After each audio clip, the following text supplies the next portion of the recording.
안녕하세요. 반갑습니다. 예, 제 14주차 두 번째 시간, 강의하도록 하겠습니다. 저번 시간에는 이 전달의 실제 과정의 첫 번째 화자까지 우리가 공부를 했는데, 두 번째는요, 바로, 기호 입력입니다. 자, 코드 인코딩을 할 때에 사용되는 것이 바로 부호, 사인이나, 그 다음에 심볼, 상징으로 볼 수가 있습니다. 이 부호 속에는요, 여러 가지 특정한 산물이나 사건, 여건들이 기능을 하고, 그리고 상징에는 네 가지 종류가 있는데요. 순수 상징, 그 다음에 성상 상징, 그리고 논증 상징, 표상 상징 등이 있습니다. 이런 기호 입력을 통해서 또 이제 언어와 비언어 기호들이 사용되고 있는데, 그것이 바로 세 번째 요소겠죠. 그래서 프랑스 언어학자인 소시로의 랑그하고 그리고 파롤이라는 그런 학자가 있습니다. 자, 랑그는요, 언어를 통시적으로 연구하는 것으로 주로 문법적인 체제와 그리고 어원 등의 언어 기능을 했고요. 파롤은 언어를 공식적으로 연구하는 것으로 언어가 가진 생명력과 상황에서 비롯되는데 관용구적인 표현이 여기에 속한다고 볼 수가 있을 것입니다. 그래서 여기에는 비언어적인 요소도 또 우리가 생각해 봐야 되는데, 예를 들어서 사일런트 랭귀지 한번 보세요. 묵음 언어는요, 굉장히 강력한 언어입니다. 아싸리 엄마가 너 이렇게 잘못했니? 왜 이랬니? 이렇게 혼내시는 건 그나마 좀 나아요. 그런데 아버님 앞에서 아무 말씀도 안 하시고 근엄하게 딱 보고 계시면 그 사이런트한 랭귀지에 굉장히 중압감이 들고 오히려 그냥 말씀으로 하시는 것보다 오히려 더 굉장히 강하게 다가오겠죠. 그럼 뭐 이런 예들은 이뿐만 아니라 뭐 예를 들어서 사랑하는 감정을 나눌 때에도 그냥 말보다 더 또 묵음으로 전달되는 경우가 상당히 있죠. 그리고 예술도 마찬가지고 음악도 마찬가지입니다. 자, 우리 메시지, 네 번째 메시지인데요. 메시지 전달에 있어서 또 선교사 자신의 부호와 그리고 상징, 그리고 이 선교 현지 문화권의 부호와 상징이 완전히 다르다는 사실을 우리가 인식을 해야만 합니다. 그래서 선교사는요, 항상 자신의 문화권과 그 다음에 타지의 선교 현장의 그런 문화에 대한 세계관을 동시에 이해할 수 있는 어떤 그런 이중 문화권에 속한 어떤 그런 선교사라는 것을 우리가 인식을 해야 될 것입니다. 그리고 미디어라고 그랬는데요. 월보시람은요, 네 가지 종류의 미디어를 소개를 했습니다. 그게 뭐냐면 1차 생성 미디어, 뭐 차트, 지도, 그래프, 기록된 자료 이렇게 생각할 수 있고, 2차 생성 미디어로서는 교과서, 작업일지, 시험 등이 있고, 3차 생성 미디어로는 사진과 슬라이드, 필름, 영화, 레코드, 그 다음에 텔레비전, 라디오 등이 있고요. 4차 생성 미디어로는 프로그램화된 교육 언어 연구소, 그리고 전자 디지털 방식의 텔레비전 등이 있습니다. 이것을 데이비드 헤세그레이브는요, 두 가지로 크게 요약을 하게 되는데, 바로 심플 미디어하고 그 다음에 신데틱 미디어, 무엇이냐면 단순 미디어하고 그 다음에 여러 가지를 합성한 그런 합성 미디어 매체, 이렇게 두 가지로 나누게 됩니다. 자, 따라서 우리가 이제 이 메시지를 증거할 때 여러 가지 미디어를 통해서 전달이 되는 것이고요. 그리고 이 미디엄에 포함되어 있는 어떤 이규적인 의미도 우리는 솔직히 좀 분별할 수 있어야만 합니다. 그래서 선교사는 미디어를 사용하되 이것이 혼합주의로 빠질 수 있는 위험도 있음을 인지를 하고 이 부분에 있어서 정말 잘 분별을 해서 사용을 해야 될 것입니다. 이렇게 메시지가 전달되면 언어를 통해서 비언어적 문제를 통해서 그리고 또 미디어를 사용해서 이 언어가 이게 메시지가 전달되게 되면 어떤 일들이 일어나냐면 바로 이 청자의 피드백이 나타나게 됩니다. 그래서 우리 선교사는 복음 전달자는요, 반드시 그 피드백을 살펴보아야만 합니다. 이 피드백을 이게 살피면서 나타나는 현상들이 왜 그 사람들이 그렇게 행동하는가에 대한 이해를 우리가 할 수 있게 되는 것이거든요. 어떤 부족에서 여러분에게 말씀을 드렸지만 복음을 증거했더니 그렇게 마을을 깨끗이 치우고 살던 사람들이 온통 마을을 쓰레기장으로 만들어버렸다고 제가 한번 말씀을 드렸죠. 그 이유가 뭐예요? 그들은 쓰레기 안에 귀신이 산다고 생각했던 거예요. 애니미즘의 한 일환으로서. 그래서 쓰레기를 놔둘 수가 없었습니다. 귀신 나오면 안 되잖아요. 그런데 쓰레기에 귀신이 없다. 하나님이 통치하신다. 너희들은 안전하다. 이렇게 복음을 증거하니까 쓰레기를 마음대로 그냥 버려버리게 된 것이죠. 물론 이것은 이제 과도기전 과정으로서 하나님께서 또 이제 그들에게 일반 청년과 또 이 청길에 대한 그런 개념을 심어줌으로 말미암아 다시 깨끗하게 만들어야 될 책임이 있지만은, 그러나 그러니까 우리가 이제 우리가 한 가지 나타난 오류는 또 혼합주의로 빠질 수 있는 오류가 있기 때문에 그들의 피드백을 반드시 살펴보고 거기에 따라서 교정해 나가고 바르게 복음을 증거할 수 있는 방법들이 굉장히 중요하다 우리가 생각해 볼 수가 있는 것입니다. 그리고 7번째 잡음인데요. 아까도 제가 말씀드렸던 것처럼 이 잡음 전달을 방해하는 것들입니다. 부와 상징의 차이, 그 다음에 잘못된 그런 미디어의 사용, 그리고 화자의 어떤 그런 그릇된 영적인 상태, 그리고 전달자 자신의 묵음 언어의 잘못된 사용, 그리고 전달자 자신의 잘못된 인상투사나, 그리고 환경적 요소, 그리고 이 화자뿐만 아니라 청자에게도 비슷하게 이 잡음들이 나타나게 되겠죠. 따라서 여러분 제가 책을 읽을 때 처음엔 그 책을 처음에는 쫙 수용하는 방식으로 책을 읽지만 그러나 그 주제에 대해서 많은 책을 읽게 되면 어떤 학자는 어떻게 접근하고 어떤 학자는 어떻게 접근하고 우리는 이걸 성경 신학적 관점에서 또 접근해야 되는가 이렇게 자꾸 이렇게 생각을 해 보게 되겠죠. 이런 차원에서 봤을 때에 우리가 한 주제에 대해서 그 기독교 신학자만 하더라도 여러 가지의 다양한 해석을 내놓을 수 있다면 얼마나 이 세상이 다양합니까? 그죠? 그런 점에서 봤을 때 메시지가 증거될 때에 잡음이 일어날 수 있다는 것은 너무나도 분명한 일입니다. 자, 그리고 마지막 8번째, 9번째가 그러나 기도 해독과 기호 해독과 코드 디코딩과 그 다음에 컨텍스트, 그 인바이러먼트 환경적 요소도 굉장히 중요하겠죠. 그래서 궁극적으로 제가 주장하고 싶은 바는 뭐냐면 전달자는 어떻게 전달해야 되느냐? 화자의 의도가 이 청자에게 왜곡되지 않고 잘 전달되도록 하는 것. 그것을 위해서 화자는 화자의 새 저자 이야기를 했습니다. 그러면서 메시지가 증거될 때 언어와 비언어적인 요소, 미디어에 관한 요소, 그리고 노이즈에 관한 요소, 그리고 청자의 상태에 관한 요소, 그 환경, 이 인바이러먼트에 관한 요소, 이 모든 것들을 다 고려하면서 궁극적으로 이 복음 증거자는 바로 자신에 대해서 알아야 되고 그리고 타 문화권에 대한 그의 문화와 세계관을 이해해야 되고 그리고 언어, 그리고 소통하는 과정에 있어서의 상징과 부호를 이해해야 되고 이 모든 어떤 커뮤니케이션의 이론들을 이해하고 또 복음이 왜곡되지 않고 전달 되게끔 하는 것이 바로 우리 선교사 또 복음 전도자들의 책임이겠다 이렇게 말씀드릴 수가 있을 것입니다. 그것을 위해서 나온 것이 바로 309페이지 연구조사 방법론인데요. 이것은 제가 여러분 간단하게 말씀을 드리겠습니다. 여러분 이 연구조사 방법론에는 가장 큰 두 범주가 있어요. 성경 해석학에 있어서 가장 큰 두 접근이 뭐냐면 바로 통시적 접근과 공시적 접근이라는 거예요.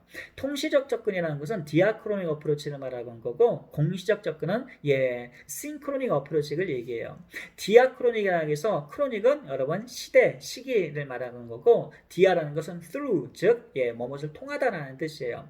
그러니까 시대를 통하다라는 것은 시대를 거슬러 들어가서 그 당시에 즉 하나님의 말씀이 쓰여졌던 그 당시의 역사로 들어가는 것이 바로 디아크로닉이에요. 그래서 역사를 뚫고 그 안에 그 컨텍스트로 들어가게 되면 어떤 일들이 일어나느냐 그 당시에 갖고 있던 사람들의 세계관을 이해할 수 있고 정치, 경제, 문화 모든 것을 다 종교적 심성까지 다 이해할 수 있게 되는 거죠. 이런 역사적인 백그라운드를 통해서 우리는 그 당시에 있는 문화의 컨텍스트를 다시 조성을 하게 되고 그런 컨텍스트 가운데에서 하나님의 말씀이 전달되는 것을 이해를 하게 됩니다. 그래서 디아크로닉 통시적 접근이 주는 그런 의미는 무엇이냐면요. 오늘날 현대인이 처한 그런 컨텍스트와 이 상황이 다르다는 것을 알 수가 있어요. 그렇다면 이 컨텍스트 이해 없이 여러분 텍스트를 이해하는 것은요. 성경 오류에 빠진다라는 것은 거기에 규결되겠죠. 그런 차원에서 봤을 때에 성경 해석의 오류를 불식시키기 위해서 바르게 성경 해석을 하기 위해서는 바로 그 당시에 디아크로닉 어프로치를 통해서 소셜 사이언티픽 사회학적 방법으로 그 당시의 컨텍스트를 제대로 이해를 해서 그 컨텍스트 가운데에서 성경의 미닝 진짜 하나님의 말씀의 아무리 수만 년이 지나고 그리고 문화가 바뀌어도 변치 아니하는 불변의 진리를 발견해내는 그런 작업이 굉장히 중요한 것이겠죠.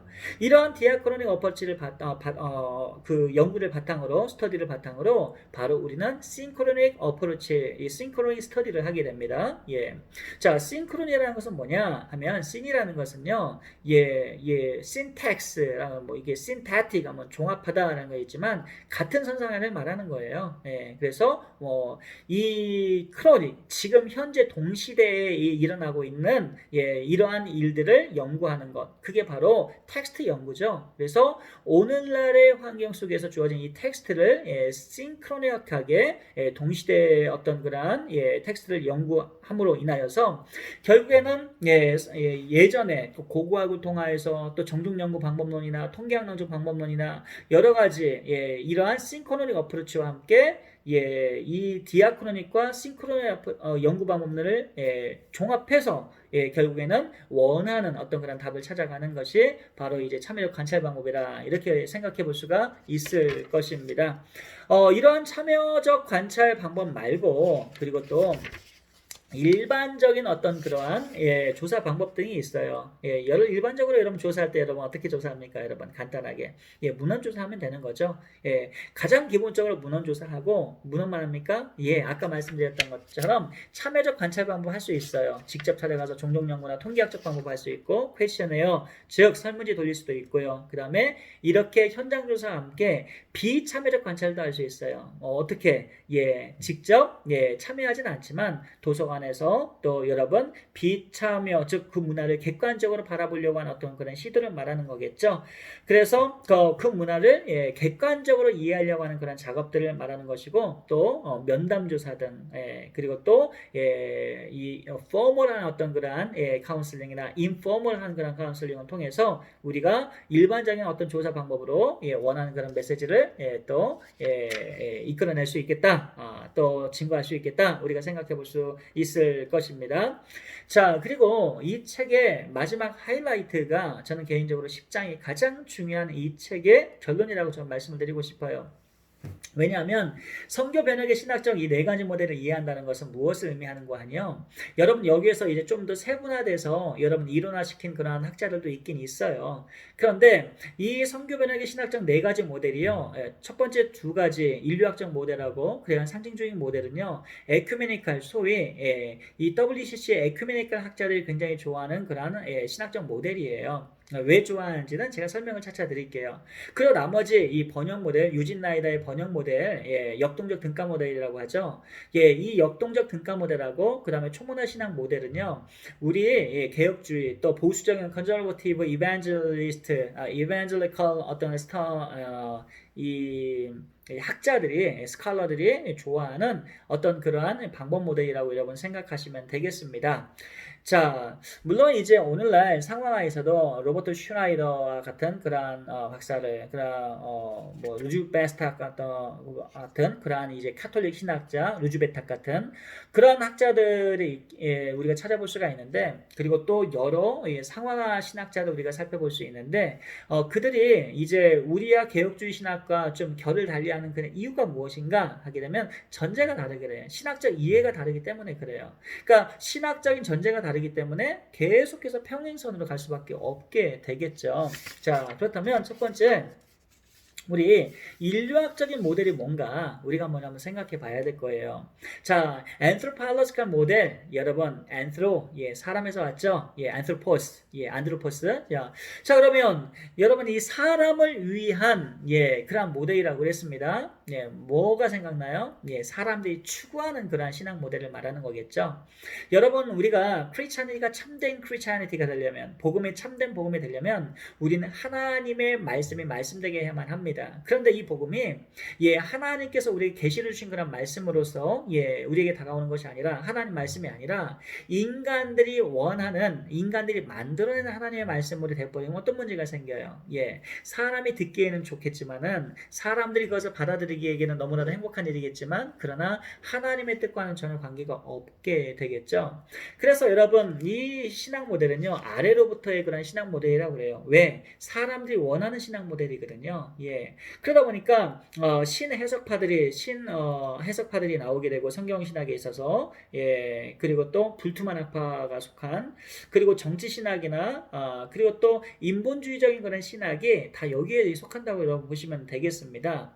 그리고 요하네스 후켄다이크와 같은 어떤 미시오데이 하나님의 그러한 선교 신학도 어떻게 보면 여기에 이제 결속이 된다고 보게 되는데 이 부분은요 굉장히 역사가 깊어요. 깁니다. 그래서 이 부분에서 여러분께서 깊이 알고 싶으시면 제가 이번에 4편에 쓴 논문 가운데 하나에 대해서 잠깐 제가 언급을 해놨어요. 역사에 대해서. 그랬더니 한 심사위원이 저한테 그렇게 평가를 해놓으셨더라고요. 교과서적이다. 예.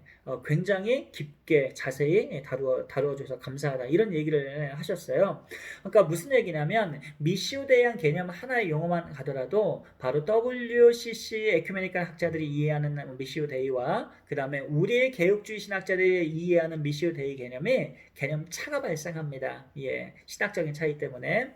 자, 이건 나중에 여러분 신학 공부할 때 선교 신학 할 때 여러분 배우시면 될 것 같고요. 어찌됐든 이로 인하여서 인간을 위한 어떤 특정한 공동체, 특정한 문화를 위한 어떤 복음이 돼버리게 되면 소위 상황화 신학이 되는 거죠. 그래서 그 갈래를 보게 되면 뭐 해방 신학이나 민중 신학이나 흑인 신학이나 아시안 신학이나 그다음 태국의 물술 신학이나 혁명 신학이나 여러 가지 신학들이 지류를 타고 각자의 한 어떤 특정한 공동체를 위한 어떤 그러한 지류적인 상황화 신학들이 나타나게 되는 것입니다.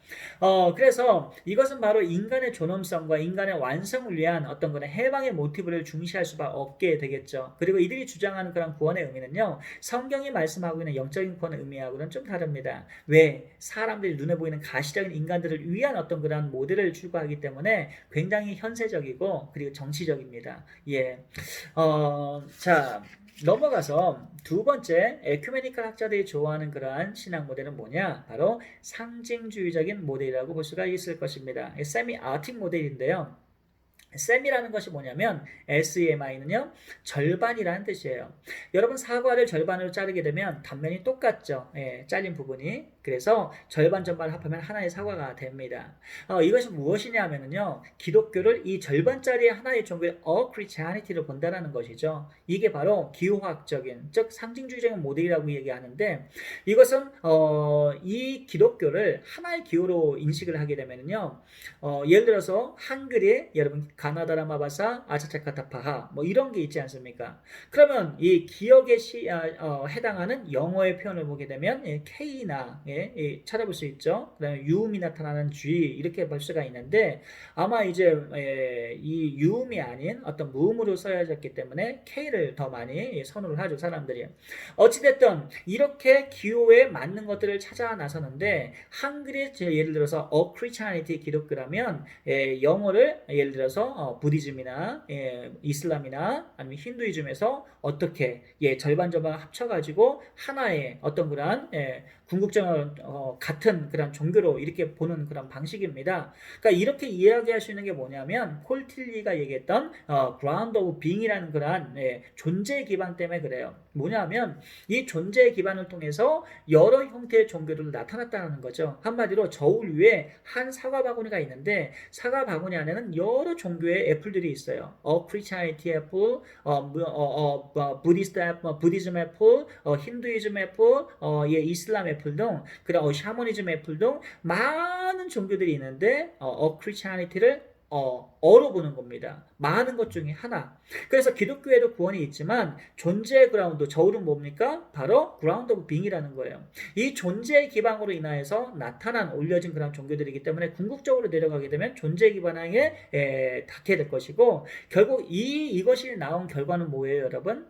바로 종교 타원주의로 결국에는 귀결이 될 수밖에 없는 것이죠. 존 휙이 주장했던 것처럼 여러분 또 여러분 그 보편적 신론 유니버셜리즘 그러니까 테오틱 유니버셜리즘 보편주의, 신론적 보편주의로 이렇게 되는 것처럼 이 존재 기반을 중심으로 해가지고 여러 종교들이 나오게 되고 궁극적으로 내려가다 보게 되면 하나의 어떤 그런 존재 기반이 나타나기 때문에 다 모든 종교에 구원이 구원이 주어진다 이렇게 주장을 하는 것 아니겠습니까? 자. 따라서 폴 테일리가 레이턴트 철치라는 이야기를 해요. 이게 익명의 교회 이야기를 했는데 익명의 교회가 무엇이냐 하면은요. 타종교 속에서 자신을 계시하시는 그런 하나님을 타종교인들이 기독교의 하나님으로 알지는 못하지만 그러나 동일한 하나님을 실상은 섬기고 있다. 예. 궁극적으로 봤을 때 이 존재의 기반을 통해서 모든 종교가 나왔다라고 보는 것이죠. 그러다 보니까 자연스럽게 종교다원주의로 넘어가게 되는 것입니다. 이런 영향을 누가 받았냐? 로버트 슈라이터 박사 받았습니다. 그리고 이 캐톨릭 신학자들이 이런 데 영향을 받은 사람들도 있고 가장 중요한 것은 이런 자유주의자들, 또 에큐메니컬 많은 학자들, 예를 들어서 폴 리터와 같은 또 한스 퀸과 같은 사람들도 이렇게 여기에 영향을 받게 되고 실론적 보편주의 주장하게 되고 그리고 레이몬 파니카나 칼 라너 그리고 토마스 그다음에 사마르칸 같은 그런 인도의 신학자 상황의 신학자들 보게 되면 바로 이러한 이 일반 은총 영역이잖아요 사실은요. 그래서 이 존재 기반을 통하여서 저 일반 은총을 통하여서 궁극적으로 특별 은총으로 연결시키는 그런 작업들을 하게 됩니다. 네, 문제가 심각하죠. 자, 따라서 이러한 바로 두 번째 세미아틱 어프로치는 궁극적으로 어떻게 되겠습니까? 여러분 신학을 더 깊이 하시면 아시겠지만은요. 이러한 일반 은총론을 특별 은총으로 탈바꿈시키죠. 그래서 1938년 탄바람 대회, 그 다음에 그 뒤에 또 독일에서 하나의 또한 회의가 있는데 브룬덴베르크인가요? 그 회의가 하나 또 있어요. 정확하게 좀 기억은 안 나는데 지금 제 논문에 써놨으니까 한번 읽어보시면 돼요. 가끔 이렇습니다. 제 나이 되면.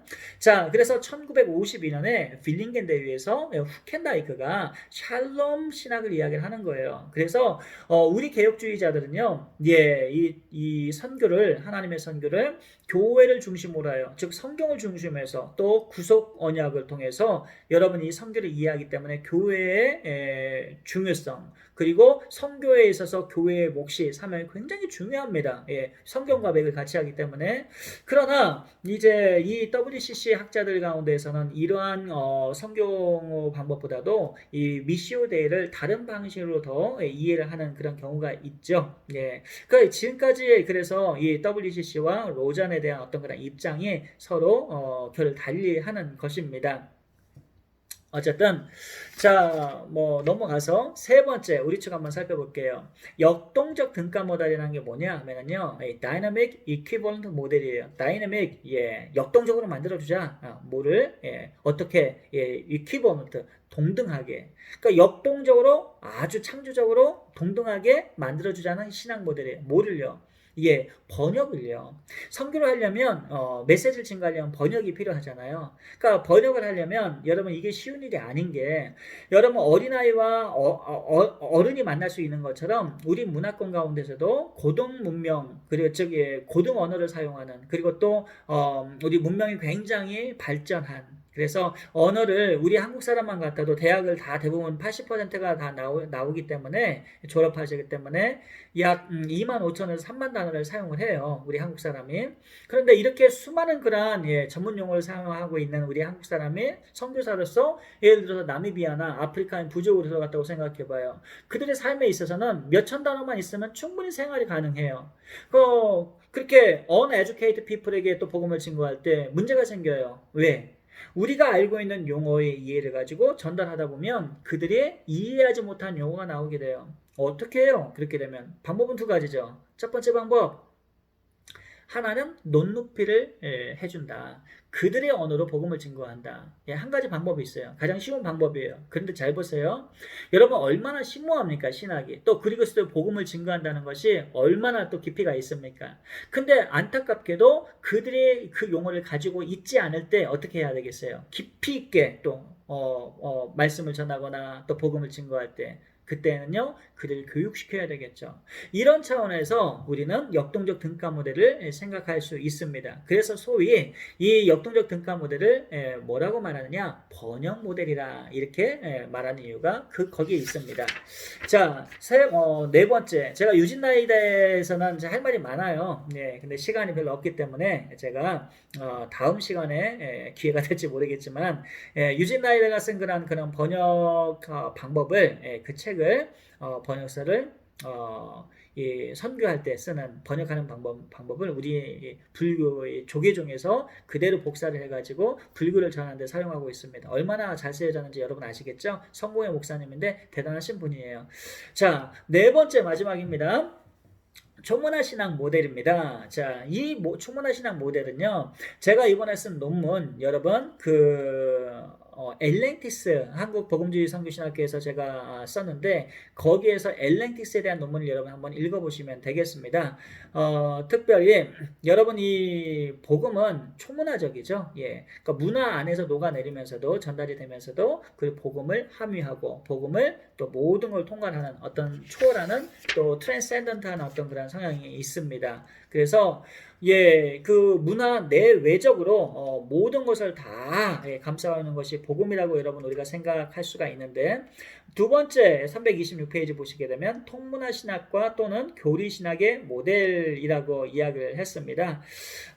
저는 또 이 부분에 대해서 우리가 어떻게 생각을 해야 되냐면요. 이 모델은 성경의 규범성을 강조를 하는 것으로서 폴 히버트가 말했던 transcultural theology, 사실은 trans라는 것은 초월하다라는 뜻 아니겠습니까? 그러니까 초문화적인 그러한 신학이 필요하다. 그럼 뭐예요? 모든 문화를 다 함유하고 모든 문화에게 적용될 수 있는 초문화적인 성격, 또 문화의 범주를 뛰어난 어떤 그러한 성격의 복음인 것을 우리가 전제를 해야 되겠고, 그것은 무엇입니까?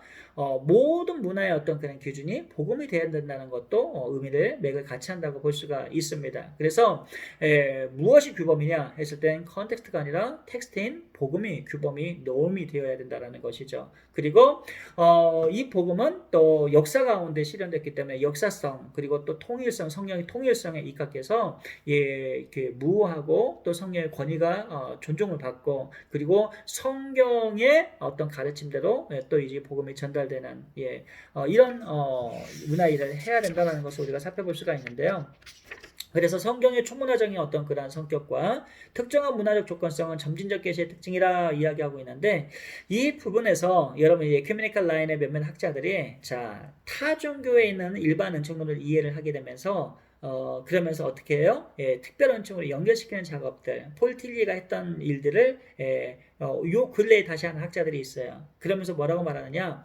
구약 성경이 바로 예비적인, 선제적인 그런 은총 아니냐? 즉 선제적인 복음을 이해하는 데 있어서 선제적 은총의 그러한 시대 아니겠느냐. 마찬가지로 타 종교들도 예수 그리스도께로 사람들을 이끌기 위한 어떤 선제적인 예비적인 어떤 그런 은총 아니겠느냐, 이렇게 주장하는 사람들이 있는데요. 이렇게 말하면 많이 헷갈리죠, 사람들이. 그러나 구약 성경은요, 예수님께서 오시는 것을 하나님의 말씀으로서의 우리가 받아들인다면 언약적 관점에서, 구속신학적 관점에서 우리가 구약 시대를 이해할 수 있지만, 여러분 과연 하나님께서 타 종교를 여러분 언약을 주셨습니까? 타 종교를 통해서 여러분 예수님을 자동적으로 믿게 된다고 여러분 하나님 말씀하셨나요? 그렇지 않죠. 그런 점에서 봤을 때 그것은 사람들이 원하는 하나의 그러한 논리일 뿐이다. 우리가 생각해 볼 수가 있을 것입니다. 그리고 세 번째 요소가 성경은 변질 없이 모든 문화 속에 전달되어야 되고, 그리고 문화는 성경 계시의 부연과 풍요로움을 확증한다라고 그랬습니다. 자, 결국 개혁주의 입장에서 성경적 상하 모델은 제가 답을 드리자면 저는 이렇게 생각합니다. 폴 틸리의 어떤 성경 문화 인류학의 구장에 그 비판적 상황으로 나와 있고, 그 다음에 조하네스 바빙크의 엘렌티스 성교적 접근도 방법도 나와 있는데, 가장 중요한 원리는 하나예요. 무엇이냐면 복음은 절대로 변질되거나 왜곡될 수 없다. 그리고 하나님의 성령께서 또 하나님의 사역에서, 하나님의 선교에 있어서 성부, 성자, 성령 하나님의 구원 사역을 하나님께서 이루시고 계시다. 우리가 거기에 동참한 자로서, 부름을 받은 자로서 우리가 복음을 증거하면서 하나님의 구원 역사를 보면서 또 교회를 통해서 사용하시는 그러한 선교를 우리가 꿈꾸면서 또 헌신하는 것이, 이것이 우리 개혁주의적 입장이라고 볼 수가 있을 것입니다. 그래서 우리는 수피리어리티를 봤을 때에 로잔 1차, 2차 때까지만 하더라도 복음의 우선성, 우위성을 강조를 많이 했죠. 그러나 이 로잔 3차 때 남아공에 대해서는 어떻게 입장을 보였냐면, 사실은 하나님의 궁극적으로 봤을 때에 이 복음이 사실은 우월성을 지닐 뿐만 아니라 모든 것에 다 궁극성을 울티머시를 가지고 있다라는 거예요. 복음 안에서 모든 것이 함유됩니다. 문화까지도요. 이것이 우리 입장이라고 볼 수가 있는 것입니다. 문화 우위적인 것이 아닙니다. 그리고 복음과 문화를 이원화시켜서 따로따로 갈라놓을 수 있는 법도 아니에요. 자, 따라서 우리의 개혁주의 입장의 성경적 상황의 모델은 무엇이냐? 하나님의 복음 말씀이 왜곡되지 않고 문화에 타협되지 않고 복음을 통하여서 선교사 자신이 먼저 탈상황화가 되고 복음이 증거됐을 때 그 말씀으로 죄로 타락됐던 오염됐던 사람들의 영혼들이 회개하고 그리스도로 돌아오고 그리고 하나님의 구원을 경험하고 그로 인하여서 사람들의 어떤 그런 생산된 그런 변화된 문화 변혁이 동시에 일어나게 되는 이러한 것들을 우리는 꿈꾸고 있습니다. 그럼에도 불구하고 이 세상은 하나님께서 작정하신 대로 흘러갈 수밖에 없죠. 자, 여기까지 제 강의를 들으셔서 감사드리고요. 이제 여러분 한 학기 고생 많으셨습니다. 또 2학기 때 대면 수업할 수 있기를 기대하면서 여러분 방학 잘 보내시고 또 시험 잘 치시고 또 즐거운 시간 보내시기를 바라겠습니다. 감사합니다.